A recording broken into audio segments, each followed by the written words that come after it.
मोहिनी एकादशी व्रत की बहुत बहुत शुभकामनाएं। प्रिय श्रोताओं, आज मोहिनी एकादशी के इस पावन अवसर पर हम सभी भगवान श्री विष्णु की महिमा का गुणगान करने एकत्रित हुए हैं। तो चलिए प्रिय श्रोताओं, कथा आरंभ करने से पहले उन भक्तों की अमृतमयी कथाओं का श्रवण करें जिन्होंने अपनी अटूट श्रद्धा और अटल विश्वास से भगवान को प्रसन्न किया। उनके जीवन से हमें यह सीख मिलती है कि जब मन में सच्ची भक्ति हो तब भगवान स्वयं अपने भक्तों की रक्षा के लिए आगे आते हैं। इन भक्तों की अद्भुत कथाएं हमारे हृदय में भक्ति को और प्रज्वलित करेंगी, हमारे विश्वास को दृढ़ करेंगी और मोहिनी एकादशी व्रत के प्रति हमारी श्रद्धा को और गहरा करेंगी। भगवान की कृपा से हम सभी इन अद्भुत कथाओं को सुने और अपने हृदय में भगवान के प्रति समर्पण को और अधिक विस्तार से जानें। एक दिन एकनाथ जी महाराज उच्च कोटि के थे। एक बार पितृपक्ष के दिनों में एकनाथ जी महाराज के घर पर ब्राह्मणों के लिए भोजन पक रहा था। तभी उस समय कुछ गरीब भिक्षुक वहां से गुजरे। उन्हें बनते हुए पकवानों की बड़ी अच्छी खुशबू आई।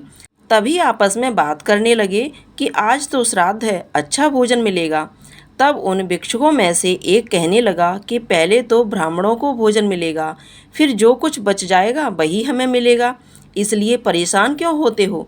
यह सुनकर एकनाथ जी महाराज ने अपनी पत्नी गिरजाबाई से कहा कि देखो, इन गरीबों में भी तो भगवान बसते हैं। इन्होंने कभी भी अच्छे स्वादिष्ट भोजन ग्रहण नहीं किए होंगे और आज मैं यह चाहता हूँ कि मैं यह भोजन पहले इन गरीबों को करवा दूं, उसके बाद हम श्राद्ध का भोजन ब्राह्मणों को भी करवा देंगे। क्या तुम फिर से ब्राह्मणों के लिए भोजन बना दोगी। तो गिरजाबाई ने हाँ कह दिया। अब तो एकनाथ जी महाराज ने बड़ी श्रद्धा से, बड़े प्रसन्न मन से वह भोजन उन गरीबों को करवा दिया। इसके बाद गिरजाबाई फिर से नहा धोकर चौका साफ करके ब्राह्मणों के लिए भोजन तैयार करने में जुट गईं। लेकिन तब तक पूरे गांव में यह बात फैल चुकी थी कि आज एकनाथ ने ब्राह्मणों के लिए बना भोजन किसी और को खिला दिया। तब ब्राह्मणों को यह बात पता चली तो ब्राह्मणों ने इसे अपना अपमान माना और यह निश्चय किया गया कि कोई भी अब एकनाथ महाराज के घर भोजन करने नहीं जाएगा। ब्राह्मणों को तो अपने इस अपमान से बड़ा क्रोध आ ही रहा था। उन्होंने 2 लठधारी हट्टे कट्टे ब्राह्मण एकनाथ के घर पर खड़े कर दिए ताकि एकनाथ महाराज जी के घर कोई भी भोजन करने न जा सके। जब भोजन तैयार हो गया तब एकनाथ महाराज जी को पता चला कि कोई भी ब्राह्मण उनके घर भोजन नहीं करने आएगा। तब उन्होंने क्या किया कि अपनी संकल्प शक्ति और तप शक्ति से जो ब्राह्मण नहीं आ रहे थे उनके ही दादा, पिता, चाचा और परिवार के बाकी मृत्यु लोगों का आवाहन किया और जो पितर बन चुके थे वह सबके सब तुरंत प्रकट हो गए। और फिर एकनाथ जी ने उनसे बड़े सम्मान के साथ कहा कि आप सभी हमारे यहाँ भोजन ग्रहण कीजिए। फिर वे सब ब्राह्मण एक पंक्ति में बैठकर भोजन करने लगे। जब भोजन के समय गाए जाने वाले श्लोक की आवाज़ बाहर खड़े लठधारी ब्राह्मण के कानों में पड़ी तो सोचने लगे कि हमने तो अंदर किसी को जाने नहीं दिया कि एकनाथ किसको पूजन करवा रहा है। तब उन्होंने दरवाजे के भीतर झांक कर देखा तो वह दंग रह गए। अंदर तो ब्राह्मणों की पंक्ति लगी हुई थी जिसमें उनके चाचा, दादा, परदादा और गांव के कई लोगों के पितर भी मौजूद थे और वह सभी बड़े प्रसन्न मन से भोजन ग्रहण कर रहे थे। अब यह सारा दृश्य देखकर वे ब्राह्मण द्वार पर खड़े होकर पहरेदारी कर रहे थे बड़े हैरान रह गए। उन्होंने सोचा, हमने तो पलक तक नहीं झपकाई ताकि कोई भी अंदर ना जा सके, यह सब के सब कैसे पहुंच गए।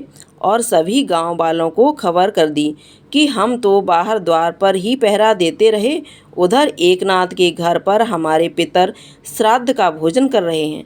सुनते ही सारे लोग एकनाथ जी के घर के बाहर जमा हो गए। उस समय एकनाथ जी महाराज उन पितरों को विदाई दे रहे थे। यह देखकर अब तो सभी गांव वालों के साथ सिर शर्म से छुप गए और उन्होंने एकनाथ महाराज जी से क्षमा मांगी। एकनाथ महाराज जी उच्च कोटि के ब्राह्मण थे, इसलिए उन्होंने सबको माफ़ कर दिया। एक सच्चा योगी अपनी संकल्प शक्ति से पितरों को भी अपने समक्ष प्रकट कर सकता है। यह आज उन सभी ने अपने सामने साक्षात देख लिया था। तो यह होती है संकल्प शक्ति। अगर मन सच्चा हो तो भगवान हो या हमारे पितर हमारे साथ अवश्य देते हैं। गुजरात में गांव है जिसका नाम है डेकोर। वहाँ पर श्री रामदास जी नाम के भक्त रहा करते थे और वह हर एकादशी पर द्वारिका जाकर श्री रणछोड़ जी के मंदिर में पूरी रात कीर्तन करते थे। भगवान कृष्ण का ही एक नाम रणछोड़ है और क्यों बाद में यह नाम पड़ा यह तो आप सब बहुत सारी कथाओं में जान ही चुके हैं।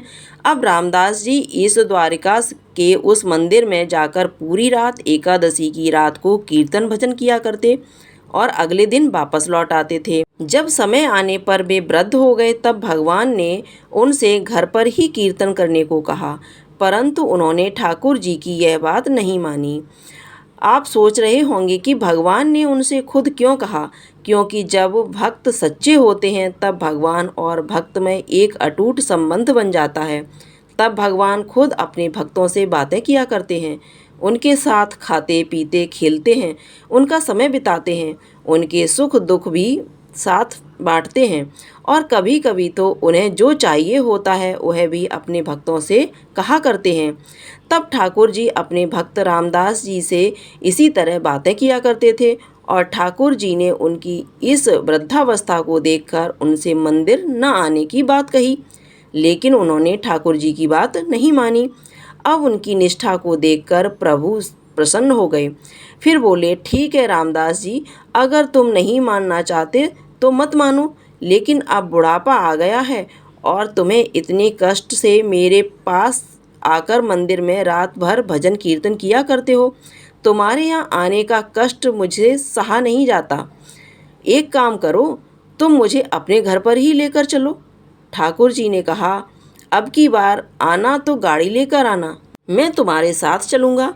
तब रामदास जी हाथ जोड़कर बोले, प्रभु मैं तो बूढ़ा हो गया हूँ, आप तो नवकिशोर हैं, मैं आपको कैसे उठा पाऊँगा, और फिर हर रात आपके मंदिर के बाहर ताला भी लग जाता है, ऐसा करना मेरे लिए कैसे संभव होगा। ठाकुर जी मुस्कुराए और बोले कि मैं मंदिर के पीछे की खिड़की खोल दूंगा, बस तुम मुझे वहाँ से ले जाया करना, मैं तुम्हारे लिए फूलों जैसा हल्का हो जाऊंगा।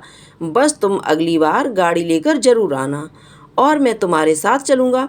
अगली बार एकादशी आने पर रामदास जी ठाकुर जी को ले जाने के लिए बैलगाड़ी लेकर आए। सभी लोग देख रहे थे कि यह तो हर बार पैदल और नंगे पैर आते थे, लेकिन इस बार भी गाड़ी से आए हैं।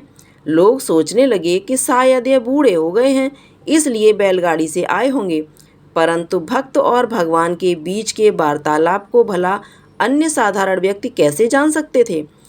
जब रामदास जी मंदिर के पीछे गए, वह जहाँ ठाकुर जी ने पहले से ही खिड़की खोल रखी थी, ठाकुर जी ने अपना पूरा श्रृंगार और गहने धारण किए हुए थे। अब उन्होंने रामदास जी से कहा, रामदास मुझे अपने साथ लेकर चलो। तब रामदास जी ने कहा कि प्रभु पहले आप ही सारे गहने उतार कर रख दीजिए, यह सब आपकी पुजारी के काम आ जाएंगे और मुझे तो वैसे भी आपको ले जाने में बहुत डर लग रहा है। कृपया आप अपने आभूषण तो यहीं छोड़ दीजिए, ये बहुत कीमती हैं। भगवान ने अपने भक्त के कहने पर सारे आभूषण उतार कर मंदिर में फैला दिए। इसके बाद उन्होंने कहा, अब मुझे अपनी गोदी में ले लो। अब तो ठाकुर जी फूल जैसे हल्के हो गए। रामदास जी ने उन्हें बड़े स्नेह के साथ गोद में उठाया और बैलगाड़ी में बिठा लिया और फिर भी डाकोर की ओर चल पड़े। इधर जब रणछोड़ जी के पुजारी ने अगले दिन मंदिर खोला तो देखा कि मंदिर में हर जगह आभूषण फैले हुए थे। कहीं पर हार पड़ा था, कहीं पर नथनी पड़ी थी, कहीं पायल पड़ा था। ठाकुर जी के जितने आभूषण सभी पड़े हुए थे, वह सारे के सारे आभूषण मंदिर में हर जगह फैले हुए थे। बस नहीं थे तो केवल ठाकुर जी। ठाकुर जी की मूर्ति वहाँ से गायब थी। अब उन्होंने मंदिर की खुली हुई खिड़की देखी तो समझ गए कि जरूर वह बैलगाड़ी वाला भक्त ही ठाकुर जी को ले गया होगा। अब तो सभी पुजारी घोड़े पर सवार होकर और भाला बर्छी लेकर ठाकुर जी को ढूंढने निकल पड़े। आखिरकार थोड़ी दूर जाने पर उन्होंने रामदास जी को ढूंढ लिया और भी उनका पीछा करने लगे।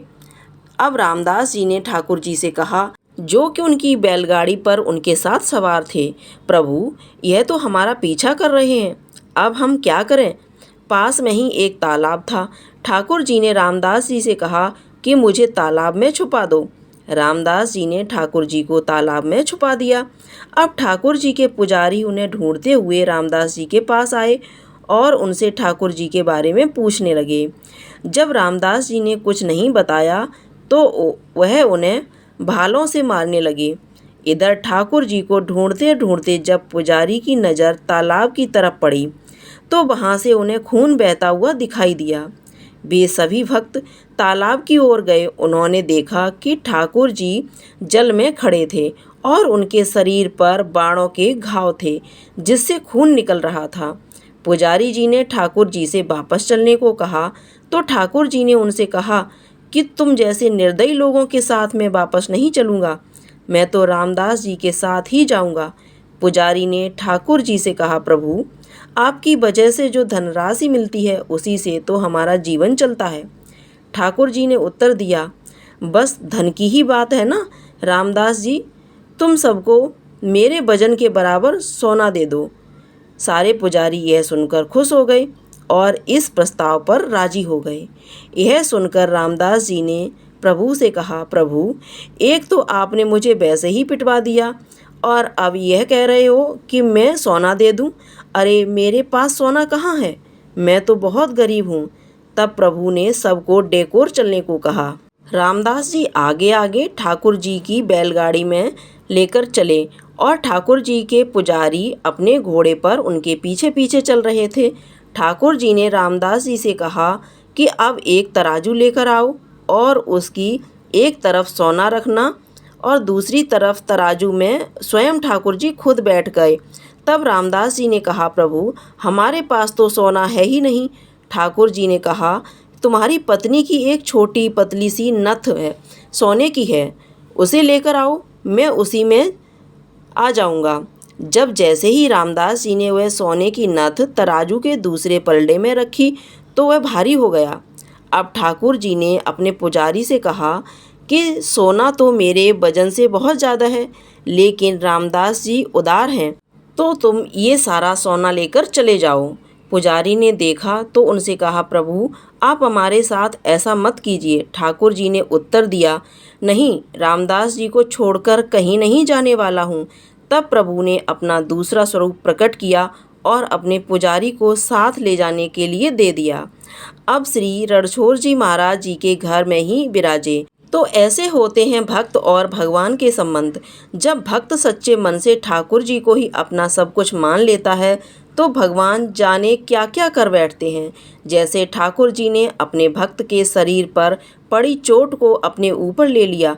रामदास जी भगवान को एक डाकू की तरह लूट कर लाए थे, इसीलिए उनके गांव का नाम डैकोर पड़ा।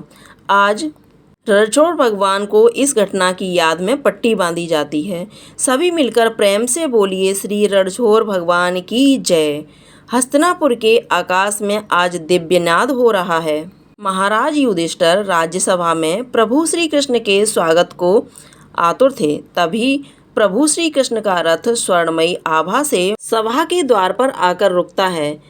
रथ के पहिए पृथ्वी को चूमते हैं और प्रभु के चरणों के स्पर्श से समस्त सभा पवित्र हो जाती है। युधिष्ठिर महाराज अत्यंत श्रद्धा से पूछते हैं, श्री कृष्ण अब कृपया मोहिनी एकादशी की महिमा सुनाने की कृपा करें। तब श्री कृष्ण कहते हैं, राजन, यह व्रत मोह को हरने वाला, पापों को जलाने वाला और पुण्य फल देने वाला है। इसलिए इससे पहले कि कथा शुरू हो, प्रिय श्रोताओं, हम सभी प्रभु श्री कृष्ण से प्रार्थना करें, हे विश्वपालक, हमारी त्रुटियों को क्षमा करें, हमारे व्रत को स्वीकार करें, हमें अपने इस बंधन में बांध लें और भक्ति के मार्ग पर अग्रसर करें। हम सभी के हृदय को पवित्र करें, हमें अपने धाम तक ले चलें। एक समय धर्मराज युधिष्ठिर ने श्रद्धा पूर्वक भगवान श्री कृष्ण से कहा, हे मधुसूदन, वैशाख महीने के शुक्ल पक्ष की एकादशी का क्या नाम है और उसके उपवास को करने से क्या विधान है? कृपया कर यह सब मुझे विस्तार पूर्वक बतलाइए। तब भगवान श्री कृष्ण कहने लगे, हे धर्मराज, मैं इस विषय में एक पौराणिक कथा सुनाता हूँ जिसे एक समय महर्षि वशिष्ठ जी ने श्री रामचंद्र जी से कहा था, उसे अब मैं तुमसे कहता हूँ, ध्यानपूर्वक सुनो। एक बार की बात है, भगवान श्री राम ने महर्षि वशिष्ठ से कहा, गुरु श्रेष्ठ, मैं जनक नंदिनी सीता जी के वियोग में बहुत कष्ट सहे, इसलिए अब मेरे कष्टों का नाश भला किस प्रकार होगा। आप मुझे कोई ऐसा व्रत बताने की कृपा करें जिससे मेरे सभी पाप और कष्ट नष्ट हो जाएं। तब महर्षि वशिष्ठ ने कहा, हे श्री राम, आपने लोक कल्याण के लिए बहुत उत्तम प्रश्न किया है। आपकी बुद्धि अत्यंत कुशाग्र और पवित्र है। आपके नाम के स्मरण मात्र से ही मनुष्य पवित्र हो जाते हैं। आपने लोगों के हित के लिए बड़ा ही उत्तम प्रश्न किया है। अब मैं आपको एक एकादशी व्रत का मातम्य सुनाता हूँ। वैशाख मास के शुक्ल पक्ष की एकादशी का नाम मोहिनी एकादशी है। इस एकादशी का उपवास रखने से मनुष्य के सभी पाप तथा दुख नष्ट हो जाते हैं। इस उपवास के प्रभाव से मनुष्य मोह के बंधन से मुक्त हो जाता है। इसलिए हे राम, दुखी मनुष्य को इस एकादशी का उपवास अवश्य ही करना चाहिए। इस व्रत के करने से मनुष्य के समस्त पाप नष्ट हो जाते हैं। श्रद्धापूर्वक सुनिए। प्राचीन समय में सरस्वती नदी के किनारे भद्रावती नाम की एक नगरी बसी हुई थी। उस नगरी में नाम का एक राजा राज्य करता था। इस नगरी में एक वेश्या भी रहा करती थी जो धन से परिपूर्ण थी। उसका नाम था धनपाल। वह अत्यंत धर्मात्मा और नारायण भक्त था। उसने नगर में अनेकों भोजनालय, प्याऊ, कुएं, तालाब, धर्मशाला आदि बनवाकर सड़कों के किनारे आम, जामुन के, नीम के आदि के वृक्ष लगाए, जिससे राहगीरों को सुख मिले। उसे वैश्य के 5 पुत्र थे, जिनमें सबसे बड़ा पुत्र अत्यंत पापी और दुष्ट था। वह वेश्याओं और दोस्तों की संगति किया करता था। इससे जो भी समय बच जाता उसे वह जुआ खेलने में लगा देता। वह देवता, पितर आदि किसी को भी नहीं मानता था। अपने पिता का अधिकतर वह धन बुरे कर्मों में ही खर्च करता था। मदिरा पान करता, मांस खाना उसका हर दिन का काम था। जब काफ़ी समय समझाने पर भी वह नहीं सुधरा, तब दुखी होकर उसके पिता, भाइयों और परिवारजनों ने उन्होंने उसे घर से निकाल दिया और उसकी निंदा करने लगे। घर से निकल जाने के बाद वह अपने आभूषणों को बेचकर अपना गुजारा करने लगा। धन नष्ट हो जाने पर वेश्याओं तथा उसके दुष्ट साथियों ने भी उसका साथ छोड़ दिया। जब वह भूख प्यास से व्यथित हो गया, तब उसने चोरी करने का विचार किया और रात में वह लोगों के घर में चोरी करके अपना पेट पालने लगा। लेकिन एक दिन वह पकड़ा गया, किंतु सिपाहियों ने वेश्या का पुत्र जानकर उसे छोड़ दिया। जब वह दूसरी बार फिर से पकड़ा गया, तब सिपाहियों ने भी उसका कोई लिहाज नहीं किया और राजा के सामने प्रस्तुत करके उसे सारी बात बताई। तब राजा ने उसे कारागार में डलवा दिया।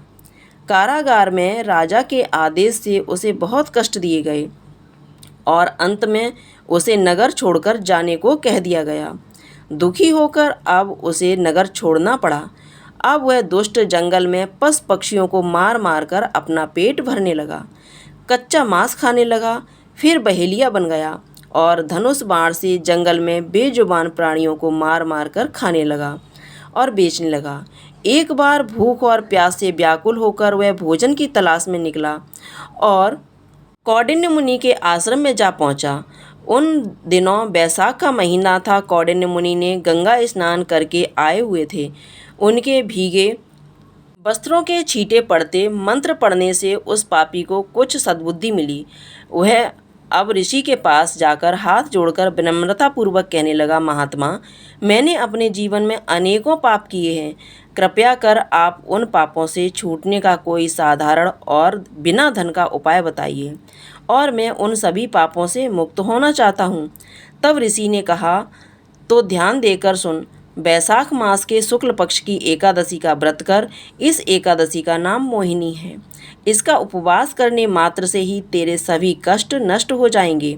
ऋषि के वचनों को सुनकर वह बहुत प्रसन्न हुआ और उनकी बतलाई विधि के अनुसार फिर उसने एकादशी व्रत का पालन किया। वशिष्ठ मुनि कहते हैं कि श्री राम इस व्रत के प्रभाव से उसके सभी पाप नष्ट हो गए और फिर अंत में वह गरुड़ पर सवार होकर विष्णुलोक को गया। संसार में एकादशी व्रत के उत्तम दूसरा कोई व्रत नहीं है। एकादशी के मातम्य के श्रवण और पठन से जो मनुष्य को फल मिलता है, वह पुण्य और सहस्त्र गोदान पुण्य के बराबर है। कथा का सार यह है कि प्राणी को सदैव संत जनों का संग करना चाहिए। संतों की संगति से मनुष्यों को न केवल सद्बुद्धि मिलती है बल्कि उसके जीवन का उद्धार हो जाता है। पापियों की संगत प्राणी को घोर नरक में ले जाती है। कथा का समापन करते हुए भगवान श्री कृष्ण ने युधिष्ठिर महाराज से कहा, राजन, इस व्रत का पालन करने से समस्त पापों से मुक्ति मिल जाती है। ऐसा कहकर उन्होंने अपना आशीर्वाद प्रदान किया और अपने स्वर्ण रथ पर सवार होकर धीरे धीरे अंतर्ध्यान हो गए। तब युधिष्ठिर महाराज हाथ जोड़कर उनके चरणों में नतमस्तक हो गए और उनके बताए मार्ग पर चलने का संकल्प लिया। ऐसी है मोहिनी एकादशी व्रत की महिमा। जो व्यक्ति अपने जीवन में एक बार भी एकादशी व्रत धारण करता है वह सभी मोह माया के बंधन से मुक्त होकर अंत में भगवान के वैकुंठ लोक को प्राप्त हो जाता है। सभी प्रेम से बोलिए मोहिनी एकादशी की जय। श्री हरि की जय।